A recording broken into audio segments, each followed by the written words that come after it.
follow us on YouTube. We receive the due reward of our deeds. So reads the inscription on an artifact discovered in the early hours of Uncharted 4, A Thief's End. It's a passage from the Bible, spoken by Saint Dismas, a man crucified on the same day as Jesus.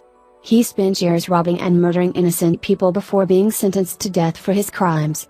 And with those last words of revelation, Dismas earned the title of the Penitent Thief. This anecdote sets the tone for a powerful game about loss, betrayal, regret, and redemption. In both its momentous set pieces and its intimate, personal moments, Uncharted 4 drives its narrative forward with a rare understanding of its characters, its world, and the gameplay tying them all together. It's a stunning combination of disparate parts. It's a breathtaking marvel of a game.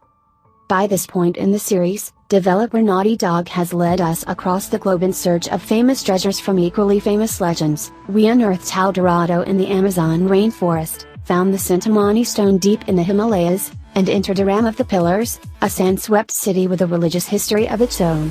In Uncharted 4, however, we find protagonist Nathan Drake leading a quiet life with freelance journalist Elena Fisher, who happens to be his wife.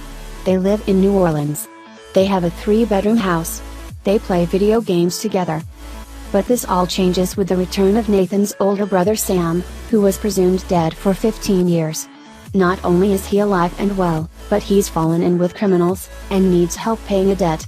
He also has a lead on one of history's greatest treasures, the loot of the pirate Henry Avery, which the brothers have sought since their early days of treasure hunting. Now, with Nathan forced out of his con life, they set off to chase their elusive white whale. Sam's arrival not only upends Nathan's newfound domestication, but complicates his emotional life as well. Uncharted 4 gives us insight into his past, and the way it shaped his psyche, how he despises authority, how he uses humor as a shield, how he long ago accepted violence as a justifiable means to an end. Uncharted 4 tells this story with affection, showing an expert attention to detail in the way Nathan's voice falters when discussing his childhood, or how he stares at Elena when she's not looking. These details are painfully human. They bring the characters to life. This nuanced take on Nathan's personality is reflected in Uncharted 4's gameplay, too. As with previous titles, Uncharted 4 revolves around third-person combat, climbing, and puzzle solving.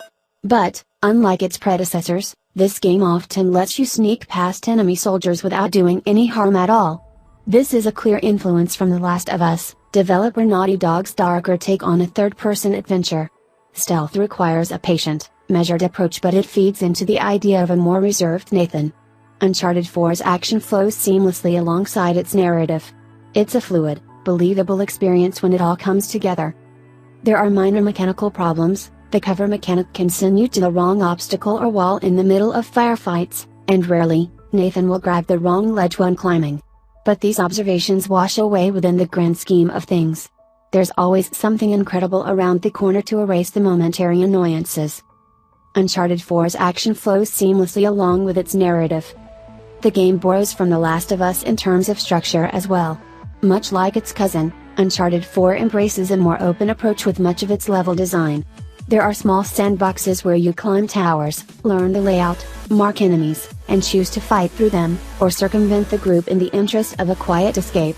These areas would hurt the pace of a lesser game, but Uncharted 4 keeps tension alive even in its calculated moments, transitioning from open areas to action sequences without halting the momentum.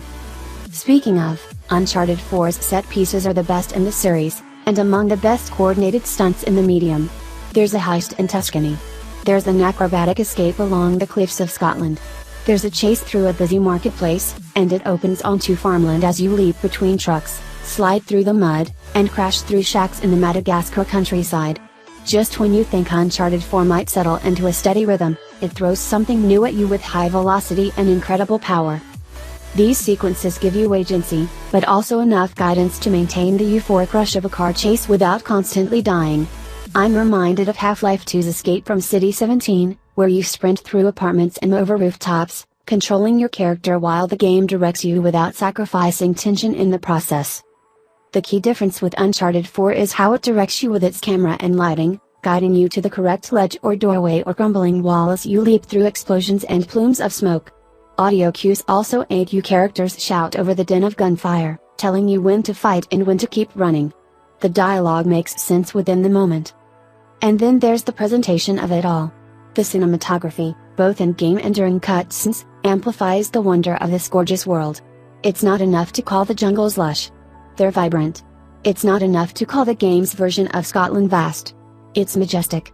There's also incredible animation at play, and it sets a new watermark for games in the way it can illustrate subtle emotions like distrust and yearning. Sweeping camera shots and intimate close-ups tie the characters to the beautiful locales, as Drake gazes toward mythical places he only dreamed of as a kid. Uncharted 4 doesn't root its visuals in the hues of realism, but rather, paints the world as it might look to someone intent on exploring every inch of it, someone intoxicated by the prospect of adventure. Uncharted 4 cinematography, both in cutscenes and out, amplifies the wonder of its gorgeous world. Uncharted 4's multiplayer, though, ditches grounded storytelling in favor of all-out chaos. Nathan Drake clones swing from grappling hooks. Victor Sullivan's pistol whip each other. The villains of past Uncharted games lob grenades and fire RPGs and beat one another into a pulp.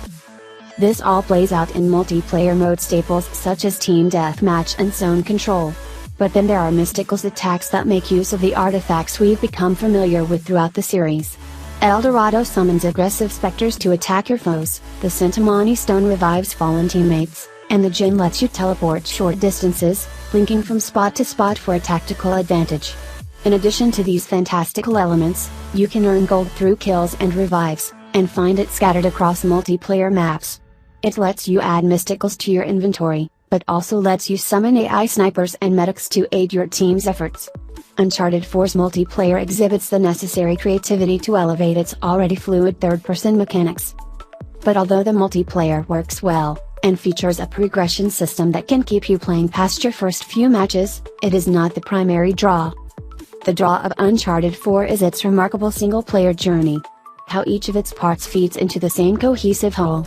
This is a narrative that continues in its gameplay, as Nathan places a reassuring hand on his brother's shoulder, or mutters a joke in Elena's ear. Uncharted 4 is so meticulous, you get the sense that its characters are thinking things we'll never hear out loud. We have a lot of ground to cover, one person says. Is that in reference to the journey, or the first uncertain step toward forgiveness? We can read it however we want. Uncharted 4's gameplay pushes the narrative forward, the narrative feeds off its gameplay, and every detail coalesces to create something bigger. Uncharted 4 bounces between set pieces and personal moments with such grace, with such skill and poise and affection for its characters, that you don't mind when the guns stop firing, and the smoke clears, and Nathan gets a moment to breathe. Yes, this is a thrilling adventure through exotic locations, with spectacular action sequences and a pacing that pulls you through with ease. I had a smile on my face the second it began. But it's also a story about family. It's a story about self-examination. It's a story about making sacrifices for the ones you care about. And most of all, as its final moments make clear, this is a story about storytelling, the importance we lend our idols, legends, and myths. How we pass down the ones that inspire us. How an old photo of three friends sitting on a pile of gold can unleash a flood of memories. Uncharted 4 is a challenge to the medium.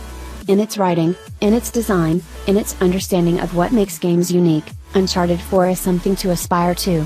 It's a shining example. And we'll be talking about it for years to come.